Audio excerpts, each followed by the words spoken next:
Горошек, корешки, горошка. Опа, ребята, нашел вас в корнях гороха. Выпуск посвятим продажам. Многие говорят, как продавать микрозелень? Мы не можем продать микрозелень, шеф.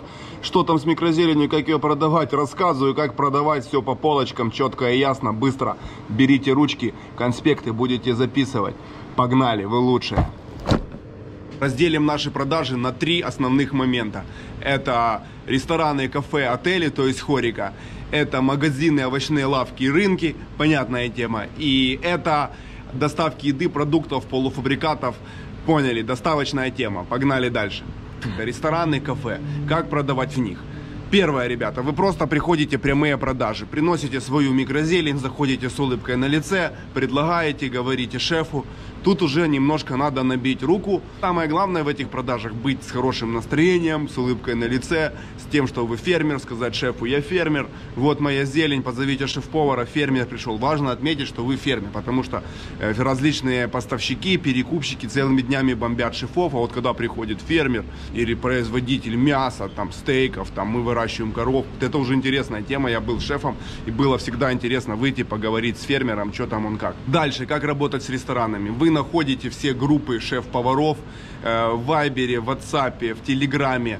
Там делаете рассылки, шефам пишите лично, то есть бомбите их, они реагируют нормально, пишите акции там. И хорошо, ребята, очень хорошо работает, когда кто-то за вас рекомендует. То есть вы пробрались в группу шеф-повара, там какого-то знакомого шеф-повара нашли и просите ему: можешь сказать, что ты покупаешь у нас микрозелень, тебе нравится, доставка вовремя, качество супер, цены класс, сервис, лояльность, то есть чтобы вас прорекомендовали. Уже, ребята, расклад, что берите, вот у меня такая цена, покупайте у меня, я самый лучший. Он уже в мире продаж не сильно работает. Сейчас работают рекомендации, сарафанное радио, когда люди от других слышат, что это круто, они тоже думают: блин, а мы что, рыжие, тоже хотим попробовать, это круто, на вкус, поняли. Еще часто говорят, как возить в рестораны, они заказывают всего лишь 2-3 боксика, тем более сейчас с пандемией, с этой реально многие рестораны начали заказывать меньше зелени, скажу я вам. А некоторые рестораны у нас даже работают не круглую неделю, я не знаю, как у вас, у нас это уже практикуется,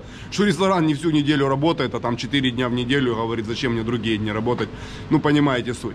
Вот, и берут немного зелени. Что в таких случаях делать, чтобы не вести им 2 боксика и не говорить им: платите за доставку? Ну, понятное дело. Вы узнаете у ресторана, кто ваш поставщик. Где вы берете мясо, где вы берете овощи, где вы берете фрукты. В общем, ресторан закупает и остальные продукты где-то. Сейчас модные темы погнали доставки, рестораны уходят от закупщиков. И вы этому поставщику звоните, говорите: я вожу зелень в такой-то ресторан, и давай через тебя буду передавать, потому что они мало заказывают. Он говорит: да хорошо, давайте я накину свои пару рублей, а что бы нет. И вам легче привести этому поставщику, который обслуживает 10-20 ресторанов, не появляются, легко через поставщиков продвинуть товар. То есть мы звоним этому поставщику в ресторан и говорим: а сколько у тебя ресторанов там ты обслуживаешь? Он: ну я там 30 ресторанов обслуживаю. А сколько ресторанов берут микрозелень нашу? Он: ну 15 берут микрозелень. Мы: о, вот тебе 15 боксиков горошка, раздай их завтра бесплатно, чисто вот по ресторанам. Пусть те рестораны, которые не берут микрозелень, попробуют, что такое микрозелень. Из 15 ресторанов, которые не работали микрозеленью, 5-7, чуть ли не половина, начинают потом заказывать: да, прикольная тема, нам понравилось, шеф заценил. Многие просто не... И вам не надо не ехать, не даже, то есть поставщик не то, что доставку на себя возьмет, поставщик еще рекламу продукта берет на себя. Это очень важный момент, ребята, найдите таких поставщиков, их сейчас много, все на них переходят. Это могут быть поставщики и мяса, у нас поставщик рыбы возит микрозелень, с другого города приезжает поставщик рыбы по ресторанам другого города, покупает у нас микрозелень, то что тут в Одессе у нас оптовые базы по рыбе, он тут тарится лососью, икрой, и заодно берет у нас микрозелень 5 ящиков. И везет свой город в рестораны, в которые он продает рыбу, он и продает микрозелень, в прайс ее вставил. Говорит, это такой премиальный продукт, это не то, что было бы глупо, если бы я там с рыбой продавал картошку, допустим, типа, а микрозелень продавать с рыбой, ну нормально, она такая премиальная, солидная, а чё бы нет. И она пошла у него, и он радуется, говорит: да, нормальная тема, класс, под рыбу и микрозелень залетает, поняли суть. Второй важный сегмент — это овощные магазины, рынки, эколавки, мясные магазины, то есть у нас такой премиальный продукт микрозелень, ребята, который не впадло поставить будет и мясному магазину крутому, который торгует классными стейками, и рыбному магазину, и магазину домашней продукции, домашних полуфабрикатов, сейчас разные модные эколавки, в общем, такого плана. Везде приходите, предлагайте свою продукцию. Если бывают, там мы не знаем, ну как, это что, давайте попробовать.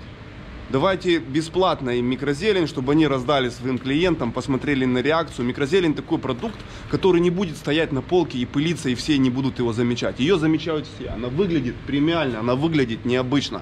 И люди, которые заходят, вау, а что это у вас такое? И что-то новое появилось. То есть клиенты замечают, и магазины мне говорят, блин, да, про нее спрашивают, ее замечают, она сразу бросается в глаза, она сразу же продается.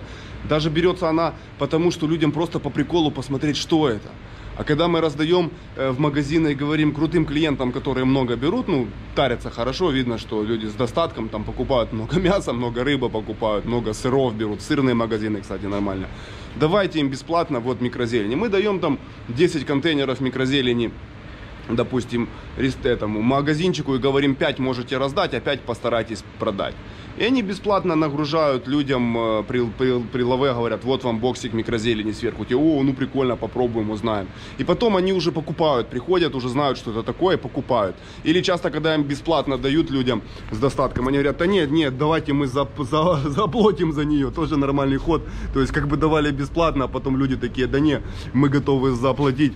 Чем мы вот это будем стесняться, поняли суть? Главное, ребята, двигаться, раздавать, вот, то есть в овощные магазины, рынки, везде, где продают зелень, везде, где продают сыры, мясо, овощи, эколавки, вариантов продавать микрозелень много. У нас зоомагазины берут пшеницу.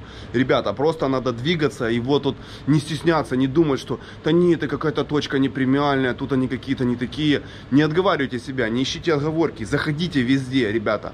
Выстреливают такие места, которые я даже никогда не знал. У нас есть ресторан там ВДВ, такой стрёмный, там типа ВДВшники, вот все про него вспоминаю. Я его обходил долго, этот ресторан ВДВ, а потом мой торговый зашел туда. Вот я реально думал, ну что там ВДВшники бьют бутылки по головам себе. Такое с виду оно, там мужики сидят, пьют там водку стаканами гранеными. Ну такая жесткая тема ВДВшная. Я думаю, ну какая микрозелень, Ваня, ну как бы в тельняшках сидят дядьки, бухают.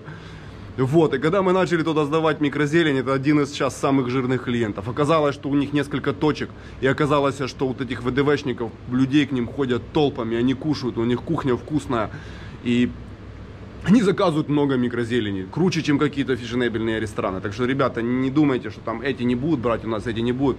Овощные магазины, рынки, сырные лавки, мясные магазины, бабушки, которые продают зелень, все лавочки с зеленью, где есть петрушка, все там везде можно поставить микрозелень. Там она будет продаваться стопудово.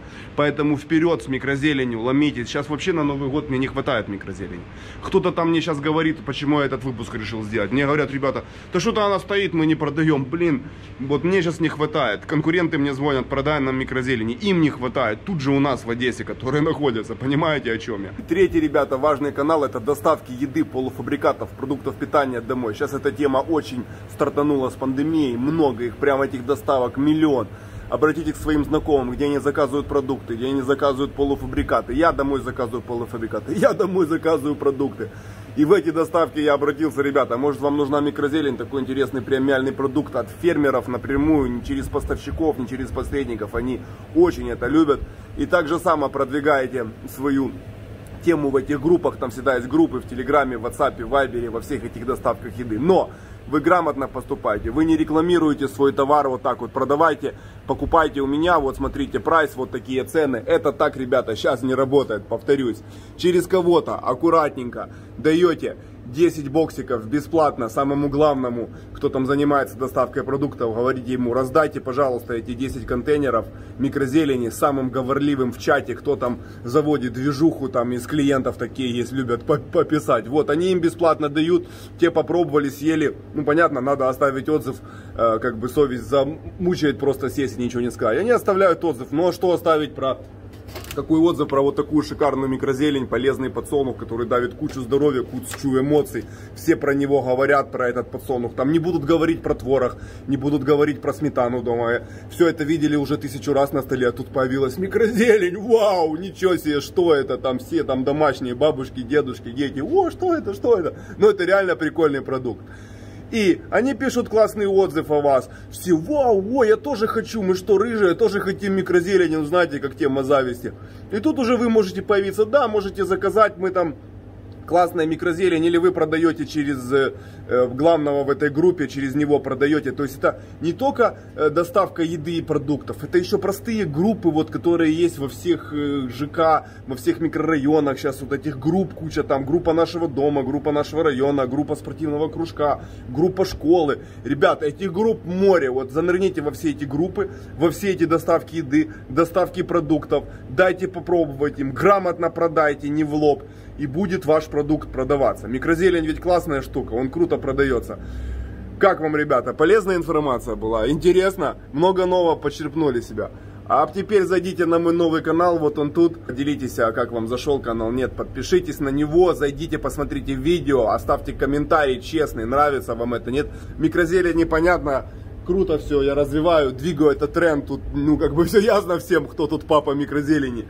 А вот там мне интересны ваши комментарии в плане, вот, что лучше сделать, как лучше снимать. Там у меня дочка, блогерша Люба, она тоже начинает сниматься, становиться блогером. Помогите нам стать самыми крутыми блогерами на СНГ.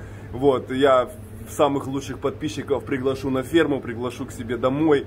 В общем, хочу со всеми вами дружить, вы лучшие, ребята, микрозелень вперед, всех с Новым годом еще раз, отпразднуйте его, 2021 будет классный, даже если он будет тоже жесткий, мы в 2020 уже привыкли к разным приколам, нас уже пугать нечем, так что 2021 год обязан быть классным, год коровы, год зелени, ребята, будем жевать зелень как коровы все вместе и научим мир жевать зелень, вы лучшие, всем пока-пока, микрозелень вперед!